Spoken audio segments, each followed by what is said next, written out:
O segundo traço, que é o espírito, é mais importante que a letra. O fórum íntimo, mais importante que a lei da cidade, a lei exterior. Quem não se lembra do episódio da Bíblia em que Jesus apela à multidão pelo perdão a Maria Helena? Ele lhes disse: no fundo de suas consciências, você tem certeza que está certo o que estão fazendo? Que aquele que nunca pecou, que atire a primeira pedra. E aí pensemos. Afinal, nesse episódio, o que Jesus está pedindo à multidão? Simples. Que esqueçam a lei da cidade e concedam lugar à consciência, ao espírito. Portanto, os rituais cerimoniais são menos importantes que as decisões sobre o que é certo e errado.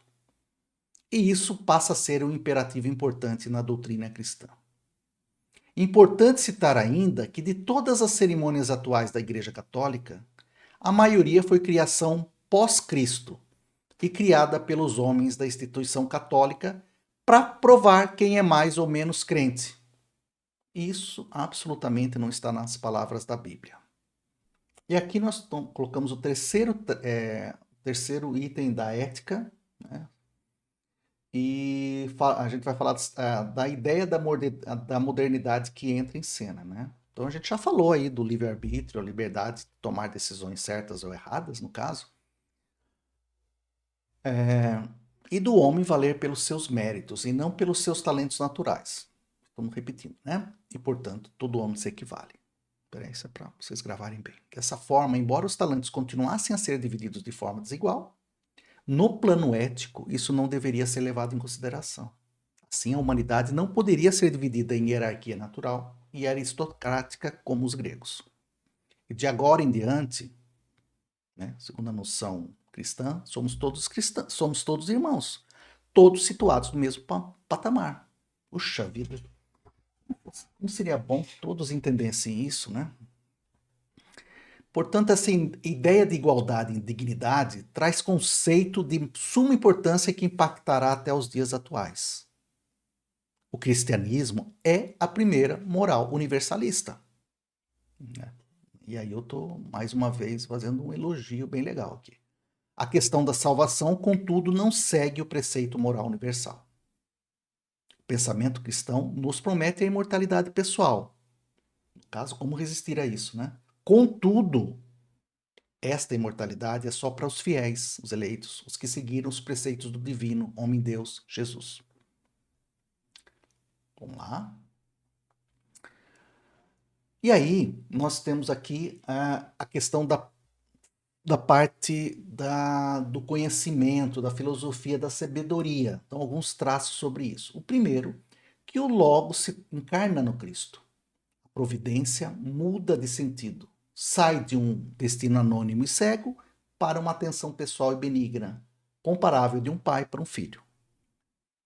E essa virada crucial, ela vai ocorrer no século II depois de Cristo, especificamente no ano 160, que eu vou fazer um comentário aqui sobre uma pessoa muito importante na teologia cristã também, e que foi importante por seus atos, principalmente os atos junto aos imperadores, que foi São Justino. Ele escreveu um livro chamado Diálogo com Trifão. No livro, ele relata a um rabino sua trajetória intelectual, explicando como passou por diversas correntes filosóficas, tais como estoicismo, aristotelismo, pitagorismo, platonismo, além de se converter ao cristianismo. Este testemunho no livro é significativo, pois ilustra como um homem daquela época poderia compreender e se conectar com a doutrina cristã. São Justino fazia parte do movimento de primeiros cristãos conhecidos como apologistas. Esses cristãos escreviam apologias ou defesas da fé, direcionadas aos imperadores, com o intuito de proteger a comunidade das calúnias e desinformação, já que eram frequentemente acusados de atrocidades. Eram as fake news da época. Vocês vejam que isso parece ser próprio do ser humano, né? Que, logicamente, falando sério, né, a gente tem aí uma amplificação monstruosa dessas fake news nos dias de hoje. Então vamos ler aqui a frase aqui do slide. Certamente, escreve ele, os pensadores gregos tentam nos convencer de que Deus cuida do universo, dos gêneros e das espécies como um todo. Mas a mim, a ti, a cada um em particular, não é o que acontece, pois de outro modo não rezaríamos a ele dia e noite.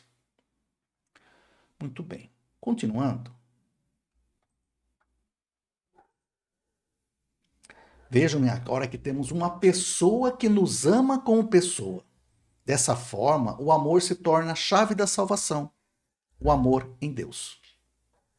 Ok? Aqui no caso, o segundo traço da sabedoria seria que o amor é mais forte que a morte. Então vamos primeiro explicar os três tipos de amor, rapidamente. O eros, que é o amor apego e também relacionado ao amor sexual. A filia, que é o amor com paixão relacionado à amizade, entre outros. E amor ágape, o amor incondicional, aquele relacionado ao espírito. O termo ágape aparece frequentemente no Novo Testamento. Nele, o ágape é definido amor entre cônjuges e amor de Deus para com todos os seres. Em termos gerais, o amor incondicional. O amor está intrinsecamente ligado ao apego, enquanto a morte representa a separação e o fim.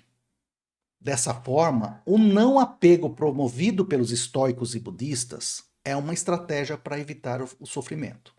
Em vez disso, essas tradições enfatizam a compaixão, a benevolência e a solicitude em relação aos outros. À primeira vista, poderíamos pensar que os cristãos também pregam desapego em relação ao material ou à carne, e um apego maior ao espírito. Então vamos ver o que Paulo escreveu na Epístola aos Gálatas. Quem semear na sua carne, da carne colherá corrupção. Quem semear no espírito, do espírito colherá a vida eterna. Continuando, segundo Santo Agostinho, é necessário resistir aos apegos, pois tudo neste mundo é passageiro e está sujeito ao declínio e à morte. Mas quem afirmou que o homem é mortal? Essa pergunta revela a essência da inovação da perspectiva cristã. De fato, não devemos nos apegar ao que é efêmero. No entanto, por que não nos prender ao que é eterno? A contrapartida dessa reflexão destaca uma lacuna no raciocínio. Se o objeto do meu apego não fosse mortal, não seria o problema de me apegar a ele, pois não? Se meu amor estivesse voltado para a eternidade do outro, por que isso não poderia ser uma fonte de conexão? Assim, a originalidade da mensagem cristã reside precisamente na boa nova da verdadeira imortalidade, ou seja, na ressurreição, que não se limita apenas às almas, mas abrange também os corpos individuais, as pessoas em sua totalidade.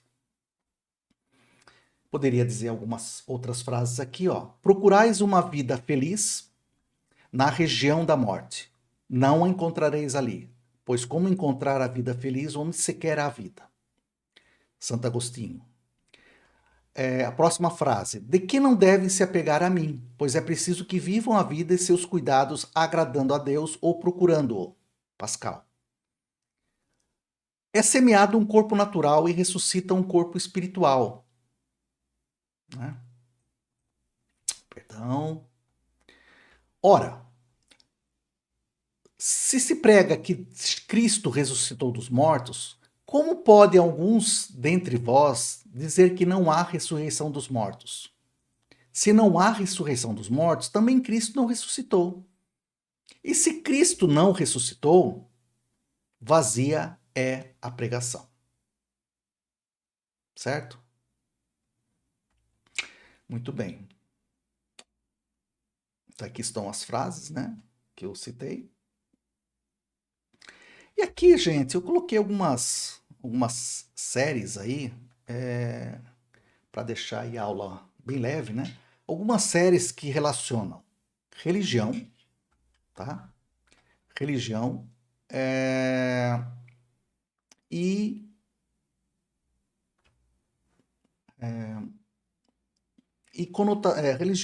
religião e política, basicamente. Religião e política. Mas tem algumas conotações aí ético-morais. Obviamente, a maior parte das séries, como Fundação, a Halo, The Handmaid's Tale, Silo, Raised by Wolves, isso aqui nem tanto, mas todas essas outras aqui são cenários futurísticos distópicos, tá? Messia tem um cenário mais ficcional, de New Pope também, assim, né? Então essas séries são bem legais, recomendo, né? É, essa The Handmaid's Tale tem uma conotação bem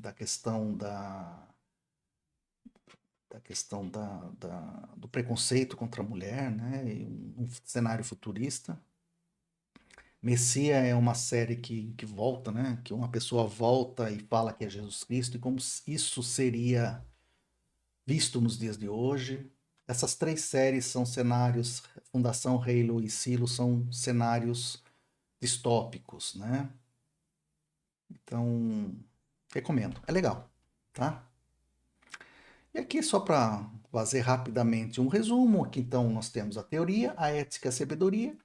Na teoria, nós temos o Logos, passa do cosmos para Cristo, a fé ocupa o lugar da razão, o entendimento do filósofo, a sabedoria, não é mais um requisito, sim a humildade das pessoas simples, e a filosofia vai se tornar uma escolástica, na prática, uma disciplina escolar e não mais uma sabedoria ou disciplina de vida. A ética, no caso,